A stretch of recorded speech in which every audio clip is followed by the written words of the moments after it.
Hey everyone, it's OSK. This is going to be an unscripted video just covering what we saw on Reddit the other day. To be very specific, we saw Tacos make a very long feedback post, and then we actually had Jesse, otherwise known as Proletariat Sloth, go ahead and reply to this thread. And he had some pretty interesting things to say about all the categories here. For balance and progression, he did mention that there's a lot of stuff changing in the next patch. Such as Recovery, Pyromancer, Frostborn, Tempest, the Lightning Gauntlet, Ice Gauntlet, Stone Gauntlet, and a bunch of other things that they're testing out. So that is very, very reassuring that we are getting all that balance change. It'll be interesting to see what they do with Recovery, if they're going to just nerf it again and then it still is viable, or they make it vaulted like they have with Blink and a bunch of other things. So we'll see what happens there. Tempest, I can't imagine that's anything other than a buff just because it's very middle of the road. Frostborn has to be a buff. Pyromancer probably a nerf, but I'm sure there's a bunch of other things. Now, Lightning, Ice, and Stone are going to be interesting. The only thing I would say on Stone is maybe to lower the hitbox of it, like make it not as high, so that if I'm literally levitating off the ground, that it doesn't smack me out of the sky. That would be cool for the full 45 damage. Ice, I'm not really sure what they're going to do with that. I mean, maybe some tweaks to the flash freeze sorcery, but other than that, I mean, it feels pretty good. And then Lightning, I really have no idea. Maybe they mean Conduit. Hopefully they mean Conduit, and they can change that sort of thing. I'm not really sure what's going on there, but anyway. For game modes, they can't really say anything about it yet, but it's pretty much everyone's speculating that it means a 4v4 is coming out, which there's no reason to say that it is or it isn't, so I don't really understand why people are getting so up in arms about it. But anyway, that's nothing really happening there. As far as communication goes, he says it's tricky. I mean, Jesse says that his work schedule kind of eliminates the time to have a community post, which I'll cover in some of the things I like to see. And as far as them saying they're in it for the long haul, basically it just means that there will still be updates. This is basically their baby, and they're going to take care of it, blah, blah, blah, blah, blah. Wish they would market the game already with some more changes, but I bet they're going to be doing that here pretty soon. So it's still a reason to be hopeful for the game. As of right now, it's a little bit stale because there's no progression or anything like that. But that's what we're going to get into in this next section here. This might take a little bit. Again, this is unscripted, and it's all in one take. So we're just going to go on ahead with some of the changes that I'd like to see for my ideal Spellbreak. This would be like if there are no engine limitations, if there's nothing like preventing them as far as hardware from getting this taken care of, that would be awesome. This is just sort of a wish list. It probably won't happen, but I tried to make it to where it could possibly happen. So I'm going to be covering some game modes I like to see, some general changes I like to see to the combat, some balance changes that I'd get done relatively quickly, some developer feedback, like how they should be taking the game and what direction it should be going in, and also progression in the shop, which, as we know, a few of my previous videos have been covering that and how I think it's wrong that they sell the initial skin that you then build over the battle pass, but we're going to get into all that. So starting with game modes, I would really, really, really like to see, by the way, I covered this in my top 5 changes I like to see a Spellbreak. You'll see a lot of repeating points here, but just to put it in this video as well. A 5v5 objective, either Overwatch style or CSGO style, would be pretty cool. I'm not really a big fan of the buying system, but I know a lot of people are. So let's say you complete one round and you get 2 exiles, then you have enough money to buy the next rarity of Gauntlet or something like that. Like, that would be pretty cool, I guess. Overwatch style would probably fit it just a little bit more, like King of the Hill. Payload probably wouldn't fit, but King of the Hill would be definitely something that they could implement. And then small scale arena, we've been asking for this for like 2 years now. It feels like it at this point. Like, we just want a small scale place where we can fight in multiple rounds that's not battle royale. And I know a lot of people like battle royale, but I like arena, so put arena in. Basically, what you want to do is put 3v3, trio versus trio, and just have them duke it out. Give them all rare rarities, give them all legendary rarities. Just make it so where we can have predetermined loadouts and also predetermined rarity of gauntlets and gear and that sort of thing. And I think that would work very well. It would be very easy, or relatively easy, to put a ranked mode on top of it as opposed to a battle royale. It'd be a lot more competitively oriented, as well as the 5v5 objective. So I really do think that would be cool, because as we know, the smaller you shrink the amount of players in a lobby, the more skill you need to overcome the other player. There's no worry of a third party, and especially if you can have a team v team sort of thing, then that could be really cool. You can see stuff like, oh, we're the ranked number 1 team in trios in arena, and we're ranked 1 in the world, and you can see it on a leaderboard or whatever kind of rank that you have. So I feel like that would be pretty cool. Now I'm going to go ahead and move on to combat here. And basically, I would like to see, and this has been asked and kind of contested in the community at some point, but I would really, really like to see an innate dodge ability. And I don't mean blink. I mean, this would be shorter than blink, but longer than just a sidestep. So I would really like for there to be just kind of a sidestep. I mean, the way that our characters move is pretty athletic, especially whenever you have legendary boots. And I think it would be pretty cool for them to actually like do something athletic with their bodies, not just magic, not just a rune. Maybe they can like sort of dive out of the way of a spell, or maybe they can like jump a little bit higher with a boosted jump or something. The first thing that comes to mind would be like if you ever played Naruto Ultimate Ninja Storm 4, how you can just hold the X button on the PS4 and you can just sort of like dance around and flip around and dash in different places just to avoid like being hit with a kunai or certain other attacks. So I feel like it could really fit in Spellbreak. Again, it would just be like a quick step or a shortened dash in a target direction. You can do it in any direction you want, even upward, even backward.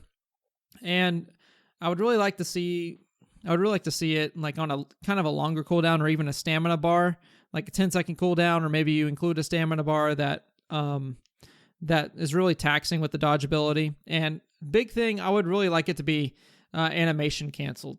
I feel like if you're going to be making a little sidestep, you should be able to immediately cancel it, much like a dash rune or much like a flight rune. You can just hit a spell directly out of it, and there's no delay. And that's bringing me on to the next point. I really would like to see some increased animation canceling. So there are some actions that you can do in the game that have kind of a cooldown on them, and a good example would be the slap of a toxic. You slap forward, and then your arm like draws back, like you're drawing back a bowstring or something, and you can't really do anything out of it until that animation is done, unless you use a rune.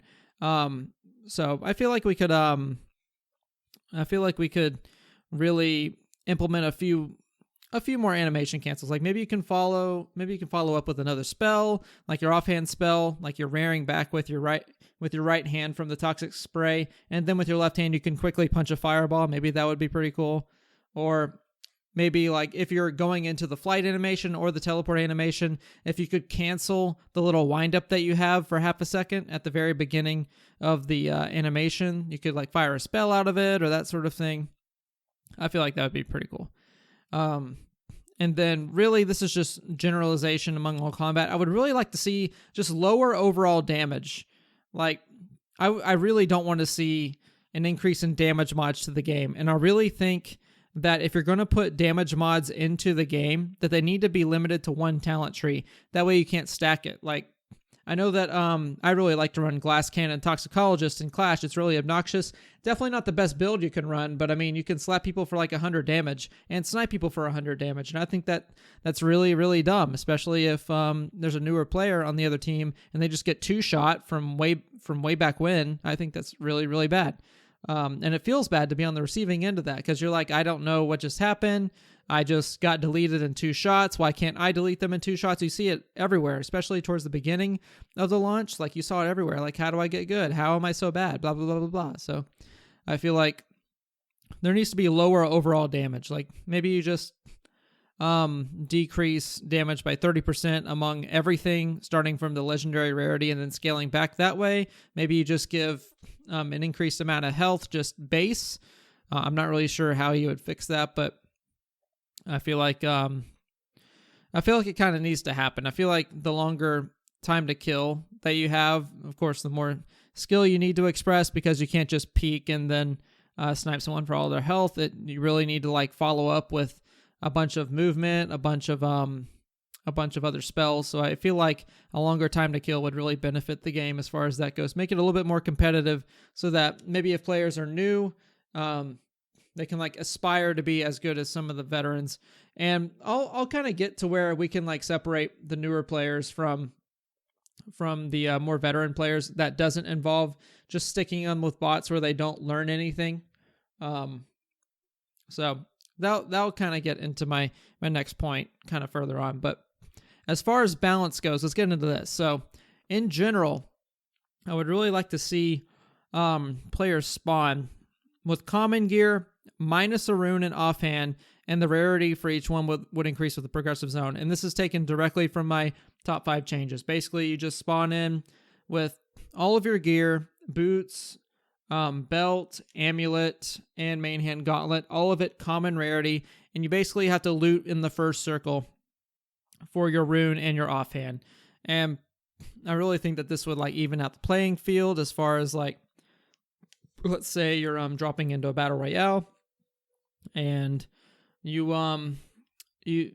drop on somebody and it turns out that the chest that they just opened had an epic belt. Well, you pretty much just auto lose that because they have so much more health than you, unless they're just really bad. So I feel like doing this would really even out the playing field that way so that it's not as dependent on RNG. Yes, it is some of the thrill of the battle royale, but I feel like it's unhealthy RNG. So whether you agree or disagree, that's up to you, but my personal opinion should probably be equalized.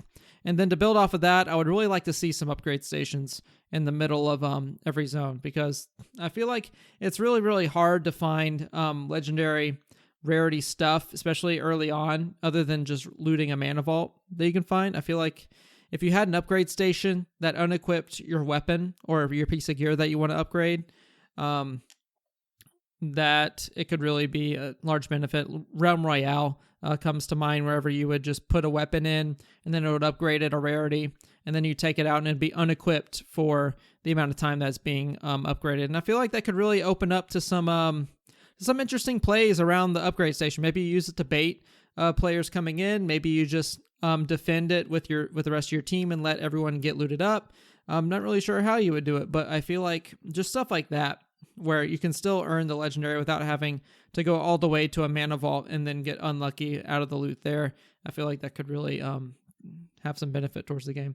And then finally, we'll get into scavenging, because I feel like it is a horribly misbalanced talent just on concept. So I'm a fan of there being some sort of automatic health and shield regen once you get an exile, regardless of what talent you're running. And I'm going to mention scavenging, what I would change it to later on. But basically, I would like just exiles just in general to go ahead and reward players with 30 health and 30 shield that's applied over a brief period of time. And the reason that I want to do that is because I've played Clash, you've played Clash too, and scavenging in that mode might as well be God mode, because you just basically kill someone, you go ahead and get 50 shield and 50 armor, and it doesn't matter if someone's fighting you, you just have that whole amount of resource just going ahead and pumping into your life force that you can then just turn the fight like 2v1, 3v1, as long as you're exiling everyone one at a time and getting that benefit with the health and shield, then it really doesn't matter. You're just going to overtake them, especially if you're a better than average player. Usually, especially if they aren't running scavenging themselves and then have teammates that they're exiling. So it's just really obnoxious whenever you're in the middle of a fight with somebody and then they exile the teammate next to you who had like 10 health, and all of a sudden you have 100 extra effective health to deal with, plus recovery on top of that, which I'll talk about too. It's just really obnoxious. So that's why we have the healing over time effect. Over 3 seconds, I feel like would be fair. You still get the benefit if you're not in the middle of a fight, but if you are in the middle of a fight, then it's going to be less of a benefit to you. And from here, I'll go ahead and move on to gauntlets. Basically, as far as lightning is concerned, it's very, very contentious in the current rhetoric here with the Spellbreak community. Basically, it's an undodgeable spell that you can't really do much about. Basically, you have to break line of sight, and that's not really healthy for a game like Spellbreak, I don't think. So what I would like to do is you can keep the projectile speed of lightning, but I would like to see it kind of reworked into a short charge beam, kind of like a mix between Frostborn and what it is now. And this would basically just label it as the the Designated Marksman Rifle, or the DMR of Spellbreak. And I feel like that could be pretty healthy. Definitely healthier than what it is now with the Assault Rifle. I feel like that's kind of obnoxious, especially with potential energy, but we'll rework that too. So just think of it like if you've ever played Skyrim and you have to hold down your mouse button, or if you have to hold down your trigger on your controller, and then you have to let go of it for it to actually cast a spell. It would be like that, except shorter than Frost. And I feel like that happy medium could be really good for some players, and it would just really be healthier for the player base in general, because having to charge up a beam like that, I feel like is more rewarding as far as skill expression is concerned. And I feel like it would feel a lot better to go up against than just the constant pelting of lightning on you from infinite range, which you can definitely do easily as long as you have good tracking. So that's just my 2 cents on it. I feel like it would be a lot healthier. As far as Toxic goes, I'm a fan of, just because maybe this is my own personal bias, but I find that I almost never get the full damage off of my Toxic. Like, I don't know if it's the spread, I don't know if it's my aim, I don't know what it is, but I would honestly change this to have lower overall damage for Toxic. Like, maybe you tune down the legendary rarity from 56 damage down to like 48 or 50 or something like that, but you make the spread skinnier so that it behaves like an actual shotgun instead of just a spread of Toxic. And what I would also do with this, just to make the identity a little bit better, is also decrease the range, because I know a lot of people like to spam this at mid-range, and it covers a large area. You're definitely getting pelted with Toxic, and then you're melting off armor from mid-range with a shotgun gauntlet, and it just feels really bad to go up against. So I feel like if you make the spread skinnier to where, yes, it is harder to hit, but if you do hit it, it's definitely going to get more damage on it. I feel like that would be a lot healthier for the gauntlet. And again, lower the overall damage. It also scales with Outbreak, so I feel like that would be good in general. And you'd get more of those full hits more often for more players, I would feel like, as long as the aim is decent. Moving on to Stone here, I actually have 3 changes I want to put towards this one. Make Stone Shockwave have damage drop off towards the edges of its hitbox, and I mean horizontal and vertical. Like, the fact that I can be levitating off the ground and still get hit for full damage of stone, like, just doesn't feel right as far as like identity is concerned. Like, yes, if I just jump, like, yeah, I could probably do the full damage of 45, but there should be a damage fall off, especially towards the higher part of stone. Like, and maybe this is fixed if you make it not go over so much terrain, which I don't really think it would, but either way, like, if you're clearly hitting an aerial target, and if you're just clearly hitting an aerial target, like, I don't feel like you should be able to hit for the full shockwave's damage. Maybe that's just me. Maybe I'm just wrong, but I feel like it makes sense. And also horizontally, this just goes to sort of the same thing. Like, if I go ahead and aim straight at a guy and he moves to the right and he just barely gets chipped by my hitbox of Shockwave, he still gets hit for full damage. And yes, while it is good for new players to use right now, I really don't feel like it's a good habit for them to get in to be rewarded for less than great aim. So this is just my 2 cents. Maybe you don't want to do it, but I mean, that's what I would do. And as far as the base boulder size, I would honestly increase it, just the base boulder size. I feel like it's a little bit small, could really use a nice little buff to its size. And then finally, let's just apply bedrock to all the stone gauntlets, not just if you're a stone shaper. Just go ahead and apply it to all gauntlets. It just feels weird to be floating around in the sky. Be floating around in the sky a little bit before you come and slam down your stone. I feel like it would really thematically fit with the gauntlet itself if you just put bedrock on it, like in all scenarios. It also would just kind of homogenize like how the gauntlet actually behaves instead of just pigeonholing it into stone shaper. So I feel like it would give players more options, and also it would make being able to tell whatever class someone's running a little bit harder, because they'll see bedrock, but now we know it's not really part of the kit anymore. So I feel like that could really benefit. And also, this is the last one I'm going to talk about. I feel like you could apply, as far as the flash freeze is concerned for the Frost Gauntlet, you could really just apply the immunity that you get from Tundra to all flash freezes that you see. I feel like this would really make it see more use as far as flash freeze goes. Like currently, if you're not a Frostborn, you just put it up to block incoming projectiles and potentially get the 1 in a million slow on your opponent that you can then punish them hard for. And I feel like it's just a little bit too chancy. I feel like if you put the damage immunity on all flash freezes, yes, everyone would probably use it, but it'd also make it just a little bit more useful. And I feel like you could decrease the time for Tundra to about half a second. That way they're still locked in the animation towards the later part of it. So it's really like kind of a parry that you have to time. And I feel like that could be really, really beneficial. And we'll get into what I would change Tundra to later on in this video here. Going on to classes, we're going to start with Conduit. And the first thing I would do is rework Potential Energy. You knew it was coming. It's absolutely obnoxious, and I am in the camp that it shouldn't be in the game. But just getting some water there.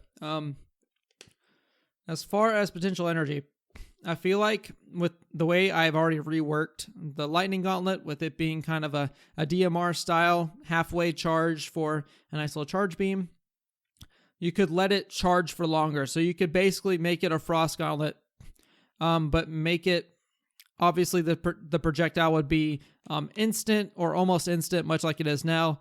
And then you would have it not do as much damage as Frostborn, just to balance out the trajectory prediction. But you could like maybe make the legendary damage up to like, I don't know, 45 or 50, just to make it have a little bit more than a fireball, but also less than a frost. So I feel like you could rework Potential Energy into that. And also, let's go ahead and rework Power Surge. If you're not going to go ahead and change the behavior of the Lightning Gauntlet, then I feel like this really needs to be done. Make Power Surge just let you have increased mana for 4 seconds, but don't let it be unlimited. Like, don't let you be able to like go ahead and fire off your lightning for as long as you want and still be at full mana, getting all of this benefit from focus mana. Like, I feel like focus mana power coupled with Power Surge is a real problem in the game. And I feel like Power Surge in itself is one of the more broken abilities in the game, especially if you have focus mana. So I feel like if you just make it to where the user has increased mana for 4 seconds, you could still work in the 80% that you need to stay above for focus mana to really do anything. It would not feel broken. It would actually feel a little bit more balanced that way. And focus mana, maybe you get like 1 or 2 shots off before you have to recharge all the way up to 80% to get the increased damage. And I feel like that would be a lot healthier for a lot more users. So just my 2 cents on it. As far as the Pyromancer class, obviously just nerf Combust to half the radius it is now. It's really obnoxious. You can get it up to like 3 character models away from the person and they still take damage. So just half it, honestly. If you're going to keep Combust the same way that it is now, just go ahead and half the radius. Pyrolysis, I would really like to see changed. Currently, the way pyrolysis works is it doubles the initial damage from your flame wall for about 2 seconds. And it really doesn't really have that good of a use. Like, it's a really weak talent, and I feel like you could improve it by just increasing the uptime of the flame wall by like maybe 5 seconds. Like currently, you can have 1 flame wall up for about 15 seconds, and it basically burns out right as you get another flame wall. So maybe if you still want to stay on the class identity for Pyromancer to be area lockdown, just increase the flame wall by 5 seconds. That way you can have 2 up at once in one scenario, and you can firefly between the 2. I feel like that would be a lot better than just Pyrolysis having increased damage for no real benefit, really. And then Conflagration, this is a really simple fix. Instead of having the smaller fireballs that fly in 90-degree angles, like in a sort of square formation, just have it to where whatever direction the fireball is being fired at, just make it to where you have 3 smaller fireballs spawn out in a cone shape in the same direction that the fireball was fired in. I feel like that would make Conflagration actually useful and a little bit less random.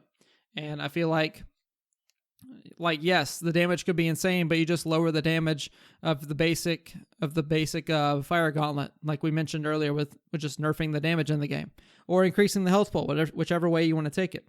And also, I feel like you could really nail home that area lockdown description of Pyromancer by having the smaller fireballs spawn miniature fire puddles. I feel like that would be a lot more thematic with it. Maybe it wouldn't be as balanced, but at least you would have something for the smaller fireballs. You don't really have to do the fire puddles thing, but definitely make it into a cone shape so it's not as random. I feel like that would be a lot healthier. Now, as far as Toxicologist, it feels really good. It honestly, like, I don't care how many of you complain about it. If you get hit by Outbreak 3 times in a row, you misplayed, okay? Or the guy's just better than you. Sorry. The only change I would have for it is just make viscosity, make it to where you're immune to your own toxic puddles. I can't tell you enough how frustrating it is to be slapping somebody and then like be right next to them and then just getting slowed and damaged by my own toxic puddles. Like, it's the most infuriating thing ever because the gauntlet makes you play that close of range. And if you're not in the air avoiding all of this and you're on the ground, then you're just slapping the guy and you're also getting damaged by your own toxic puddles. So just remove that, honestly. Just make your toxic foot immune to your toxic puddle. That's what I would say. As far as Outbreak goes, like, we've addressed it with lowering the overall damage of the Toxic Gauntlet and just make the spread a little bit skinnier so that you get more damage more often, I guess you could say. As far as Tempest is concerned, honestly, I would just remove the slow fall from Wind Surge. I feel like it would make the class a little bit more mobile and a little bit less susceptible to frost snipes and also lightning, which could really help a lot of players, especially Tempest mains. So I would really like to see that removed. I think it was fine without the slow fall, and I think putting in the slow fall just made it a little bit too easy for other people to hit. So go ahead and remove it. And as far as sudden gusts, I realized that Tempest needs like a tiny buff. Maybe this would be broken, but I feel like with sudden gusts, it applies to sorceries where it'll like start cutting the cooldown in half once you're up in the sky for I think it's a second. You can honestly just make it apply to runes as well. That way you don't have to run Runic Fluency on Tempest. That way it still is the high mobility class with dash all the way around, and I feel like maybe it would make it too strong, but you could balance around it. I just feel like it needs just a little bit more. And I don't really want to adjust the damage mod that it already has on it. And Updraft is kind of a one-off skill anyway. And Wind Jump, you can honestly stay the same. I think the impulses from it with the Wind Jumps and horizontal movement is great the way it is now. So I feel like Sudden Gust, you could make it maybe just apply a percentage to the runes. Maybe not doubling the passage of the cooldown, as that could be a little bit abusable, but maybe you just make it like, I don't know, 30% or something. As far as Stone Shaper, Stone Skin, just get rid of the armor stacking thing. I feel like we've tried it. It had its time, and you could just copy and paste Harmony here. You can just have it reduce all incoming damage by 15%. And this would apply to shields. It would apply to health. It would apply to literally every bit of damage to every little bit of effective health that you have. Just reduce all incoming damage by 15%. That way you're still a tank, and you're not constantly regenning just a little bit of armor that doesn't really do much in the late game. So I feel like that would be a little bit healthier. Also, with switching Bedrock to all stone gauntlets you can potentially find, I feel like you could add another skill called Brimstone. It would, if you've ever heard of the term "the floor is lava," it would basically just automatically apply the fire interaction to shockwaves, and it would just be just a little bit increased damage. And also, it would open up a few extra little strategies, like you could run Toxic Offhand viably, and then toss a Toxic Cloud on top of your enemy while they're covered in that floor is lava sort of fire shockwave, and then you have an instant exploding Dragonfire. So it's a way to wield 3 elements at once without actually wielding 3 elements at once. So I feel like it could be cool. Maybe I'm wrong, but I feel like it'd be a nice change. I just want Bedrock to be off the class and on the actual Stone Golem. I'm just trying to provide something that could replace Bedrock. So take that with a grain of salt, but I feel like it could be cool. Now, our last class, Frostborn, honestly, I've been saying this since day one. Just make Frozen Alacrity, make it comparable to pre-alpha speeds again, like plus 200% movement speed or something along those lines. I want to feel like Frozone, and I feel like it's been so long since I felt like Frozone, and I really want to feel like it again. So can you please just put Frozen Alacrity back to the way it was, where it's super fast? I feel like right now, and we'll get into this as well, I feel like players can just chase you down really, really easily, and they don't even need to be on your Frost Trail. And you're so easy to hit with a Frost Snipe, and I just feel like it could really be changed. Also, in that same vein, make it to where only Frostborns can actually have increased speed on the trails again. Like, yes, it's less valuable to your squad, but also everyone and their mother being able to chase you down as a Frostborn just feels like kind of a nerf to the kit itself. And I feel like you could just change it and not really see anything bad from it. The only thing that you could maybe argue is that Frozen Alacrity users would just run around the enemy team and they'd never be able to hit them and blah, blah, blah, blah, blah. But you have to realize that they have to stop or they have to at least like pause their movement to fire a spell. And also we don't have the dual class system anymore. So that's literally the only real benefit that they're getting from running is just the ability to run that fast. So I feel like it's not really as big of an issue. Now, as far as Tundra is concerned, I moved the immunity to basically any time you wield a Frost Gauntlet and use Flash Freeze. Basically, what I would change it to is just make Flash Freeze apply the frozen effect faster. Like you could, I don't know what the current duration is. I think it's like 2 or 3 seconds, but you can just make it to where it almost instantly freezes them. Kind of like how it was in pre-alpha. I mean, I'm bringing this back. So I feel like that would be a nice little trade-off so that you get the frozen a little bit more reliably as a Frostborn, and you could really have that set up for your team, especially if you're in a squad or if you're just in solos and someone happens to get a little bit too close. You can go ahead, make them frozen, get a free Frost Snipe off, and then you're back to square one, whereas they might have outbroken you, etc.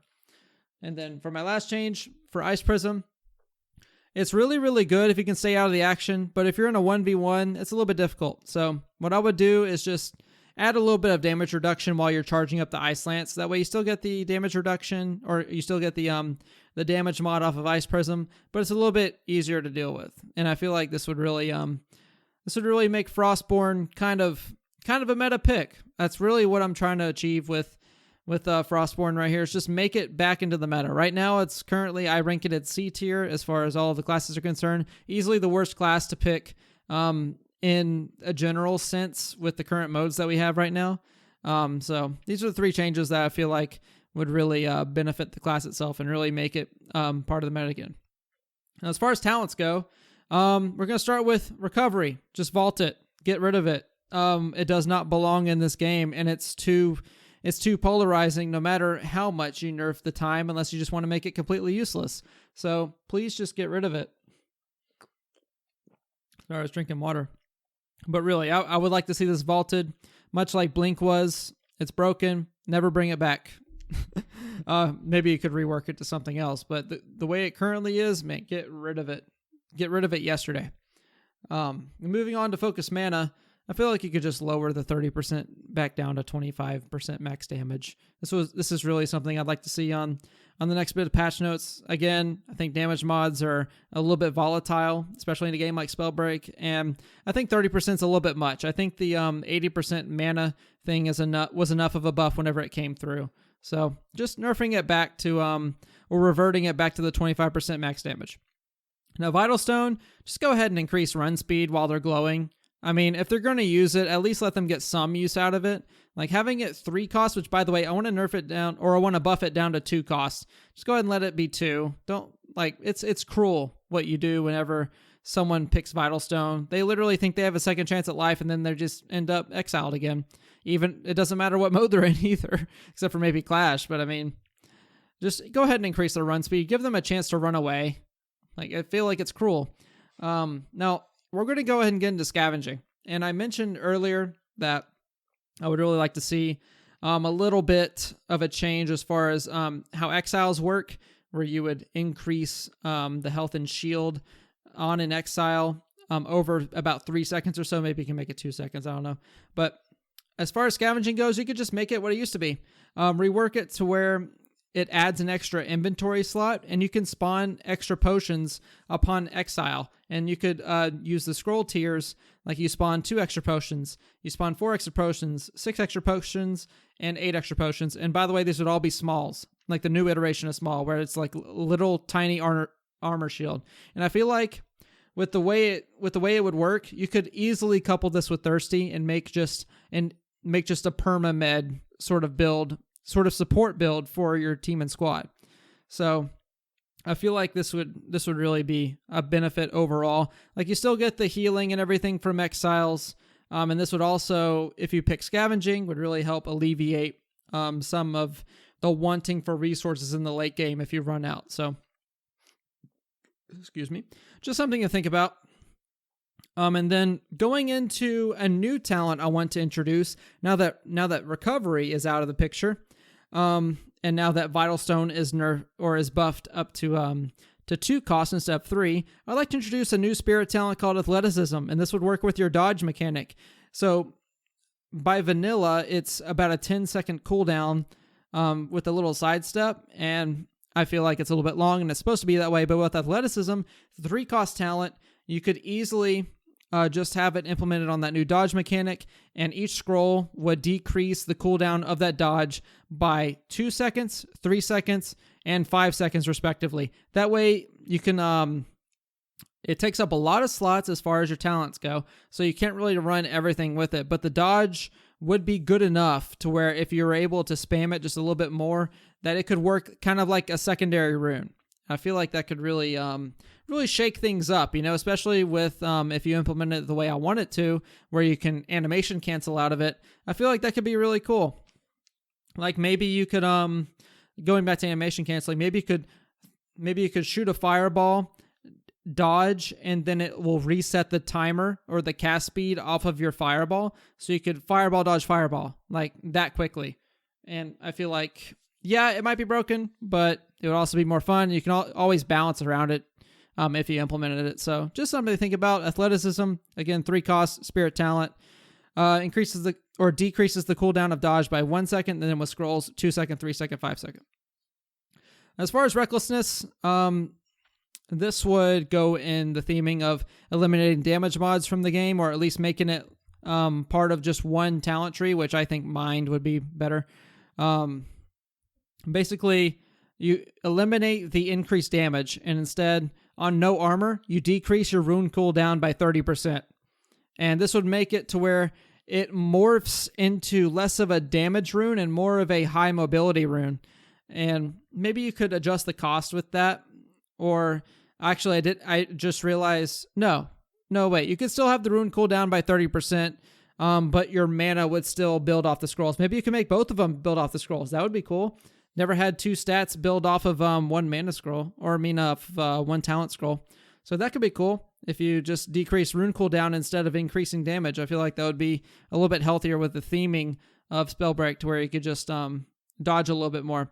I feel like a lot of Tempests would want to run this in place of Escapist. Maybe I'm wrong, but I feel like it could be cool. As far as dexterity, it's a little bit lackluster. Just go ahead and decrease the levitation mana usage by 10%. Across all the tiers. Just go ahead and make it to where you can levitate for days. It's no problem.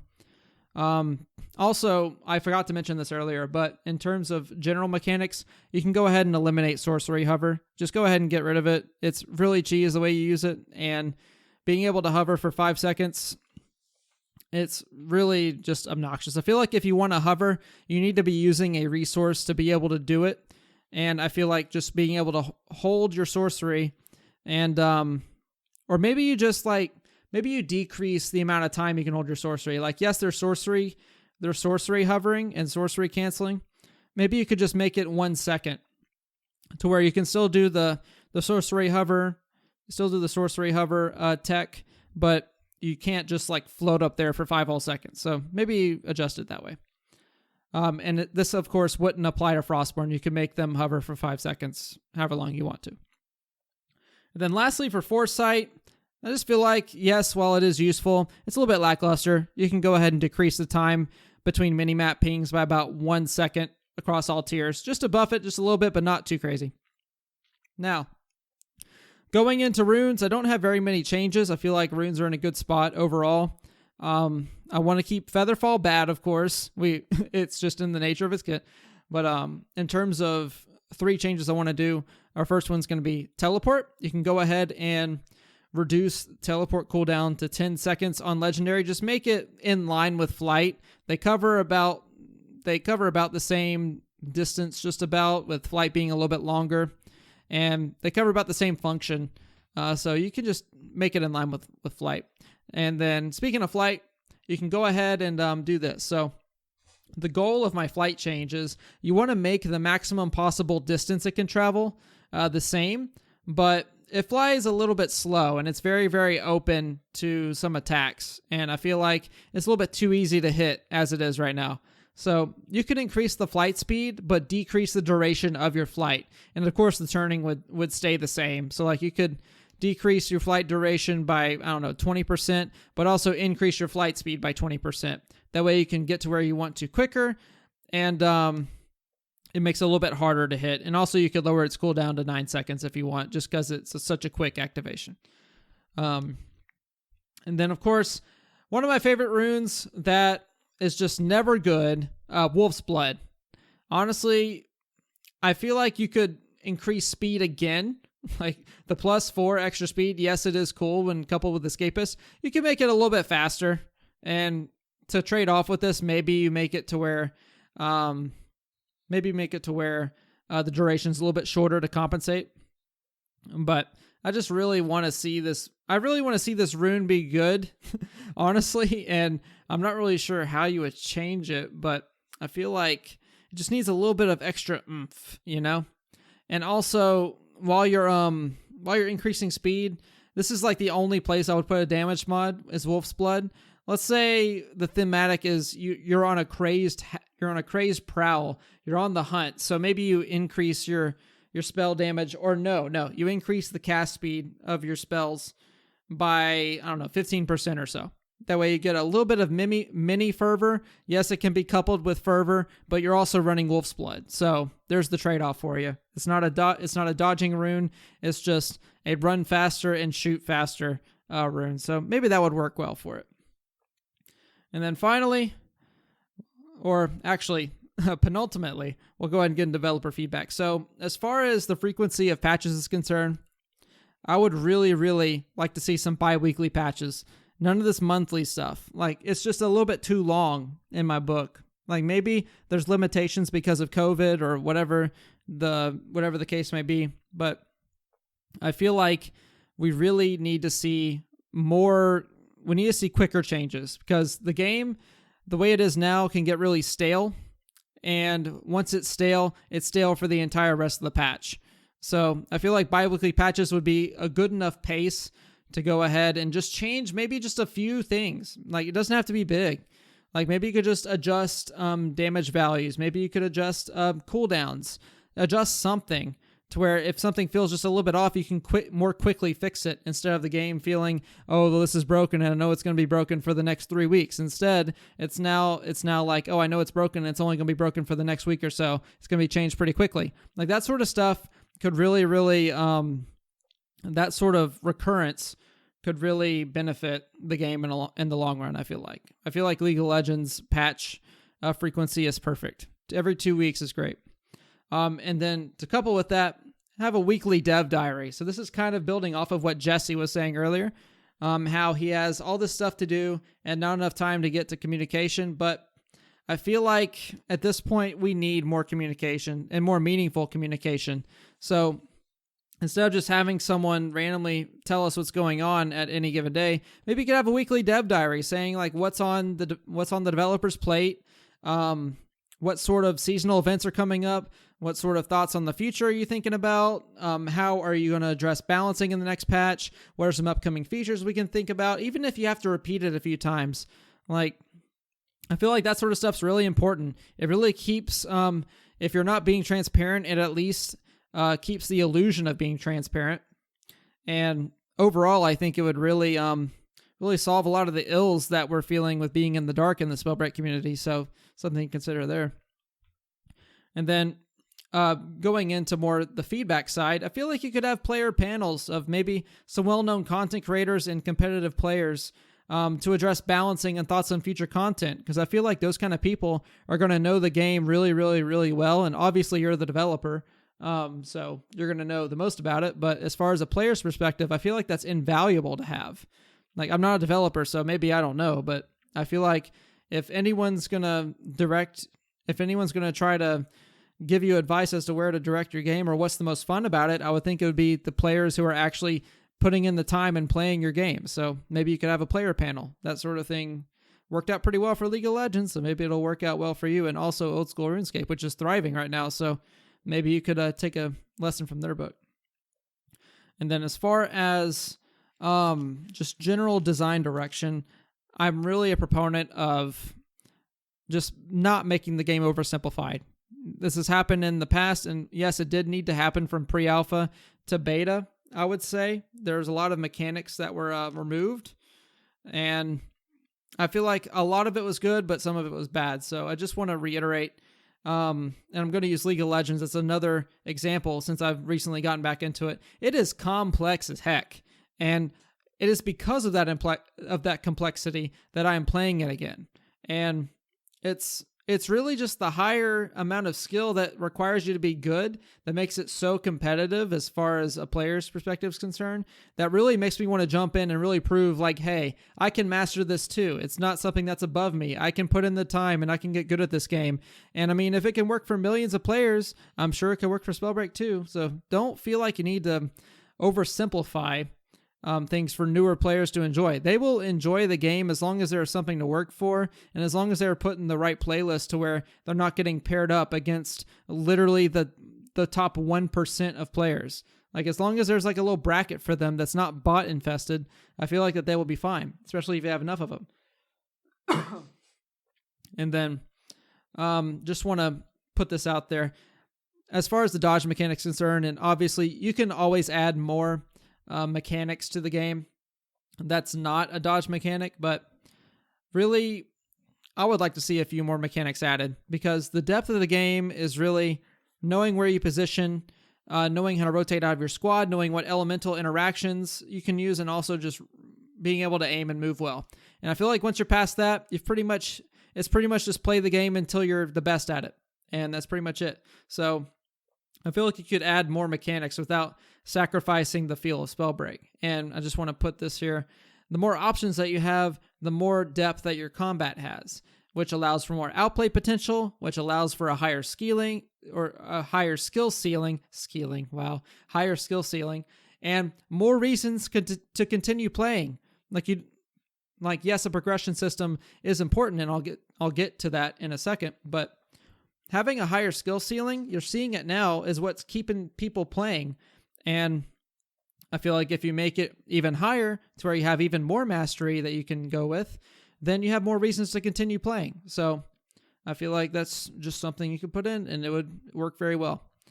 Now, in terms of progression and the shop, this is the number one thing that I would change about the shop, is that you stop rotating skins. I feel like it's predatory. I feel like it's a really bad feeling whenever, and maybe this is the point of it. Maybe you want there to be a really bad feeling when you don't buy the skin that you've been waiting 3 weeks to get, because maybe you just spend it all on another paycheck and you didn't know it was coming, or whatever the case may be. I feel like, again, League of Legends does this really well, where they have all of the skins displayed, except for maybe like legacy skins or something like that, which we don't have enough skins to really do that. But just make all the skins that you can potentially buy, just have like a menu that you can select from that has all of the skins displayed, to where we can just pay for whichever ones we want, and we don't have to wait like 3 whole weeks where we might not even be playing the game anymore, some of the newer players, to where they have to wait for that skin. Like, you can just get your $12 right there, or your 12 gold, or however you want to say it. Like, you could just have an open layout of all the skins that are available, and you can have them scale up with rarity like you are now. I don't feel like you have to rotate out all these skins whenever it just feels unnecessary and also predatory. So something to think about from the consumer's perspective. And maybe that's not the developers doing it. Maybe that's Epic Games doing it, or the investor, whatever. It's just, at this point, like, me personally, I will probably never pay for another skin again, just because I have the one that I want. But also, it just feels really predatory the way that they're going about it. So if they clean it up, maybe you'll see me pay for a skin. But until then, it's free gold for days. So my 2 cents on it. As far as class progression goes, this will tie back into the whole getting an outfit, buying it, and then buying the battle pass to level up the outfit. I think that is a really bad decision to do. Even with the explanation we got, I feel like it's really bad. So my suggestion would be to just give a class or give each class a skin to work towards. Like you can get the initial rarity at level 10, then you can get another one at level 15, and when you finally reach level 20, you're completely mastered the Pyromancer class or whatever. Then you have a skin to show off in the lobby, and people can say, whoa, that skin looks amazing. I guess that's what happens whenever you get level 20 Pyromancer, and it feels really good to be able to show that off and to have that fear being put into all these players who don't have level 20 Pyromancer yet. Like, yes, it's more of a moniker of time at this point than it is of skill, but still, it's dedication to the class, and it's something that you can very, very easily show off to the rest of the lobby that, hey, I'm a Master Pyromancer, and you're about to get burned alive. So, something to think about. And also, this could apply to the overall mage level too. So, you could have different skins for that instead of just the weird little emblem that we never use because all the other emblems are better. So, now, my last point, and I promised my last point, I didn't expect the video to be this long. It's already at the 51-minute mark. Wow, I talked for a long time. I think I have food that I need to eat. But anyway, a ranked mode needs to happen soon.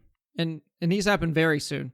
And I know that the player base is a little bit small, but trust me, this is going to be really, really beneficial for you because currently the way that new players experience the game, there's very little progression once you get past a certain point. And also, you might have seen a lot of complaining on Reddit back towards the launch days. They are getting clobbered by veteran players who are just placed in the same lobby as them because they're so soft of a skill-based matchmaking, which I'm not really a proponent of, but it's to the point where you have the top 1% battling against the bottom 40%, and that feels really, really bad from the 40%'s perspective. So give the top 1% a ranked mode to go ahead and duke it out with each other for. I feel like it would be really, really helpful, especially if you're to introduce a smaller game mode to where not as many people need to be present in a lobby so that you can have shorter queue times. You can have basically just less players that you require to fill up a lobby, especially in a 3v3 arena or a 5v5 objective-based thing, to where you can make it enjoyable for both the new players and the veterans. That way, veterans can face against veterans, new players can face against new players. Obviously, the casual playlist, veterans can still queue up for that, but the occurrence would be a lot less, and you can have a little bit heavier of skill-based matchmaking in each of those playlists. But a ranked mode, it gives that sense of progression. It separates veterans from new players, and overall, really just players who want to improve and play at a high level. It separates them from those who just want to play casually. And you'll hear it from now until the end of time that, oh, I'm getting dunked on by sweats in the casual lobby, and there's no ranked mode for the sweats to be sweaty with together. So this is just my final point. So guys, that's going to do it for my rant. Thank you for coming to my TED Talk, my 53-minute TED Talk. My goodness, I did not expect to talk for that long. But if you stayed for the entire thing, just know that you're my very favorite type of viewer. And also, that's just really impressive that your attention span is that big to where you're going to sit through a 53-minute, basically a podcast of just my thoughts with gameplay in the back that I just threw together. That, I don't know, maybe I didn't know it was that entertaining, but thanks for staying for the whole thing. If you liked my diatribe, go ahead and give the video a like, and also subscribe for videos that will be nothing like this one. I swear I will never do another, 54 minutes now? 54-minute video again, but thanks for staying for the whole thing. Be sure to follow all those socials down below. I gotta go. I got food to cook, and my voice is really dry from talking for an hour straight. So, y'all have a great day, and if anyone from Proletary is listening, y'all have an amazing game. I just want to see it succeed. And I feel like a lot of these points, maybe not all of them, but quite a few of them, especially the broader ones, could really help y'all out. So thanks again for watching, and I'll see y'all in the next one.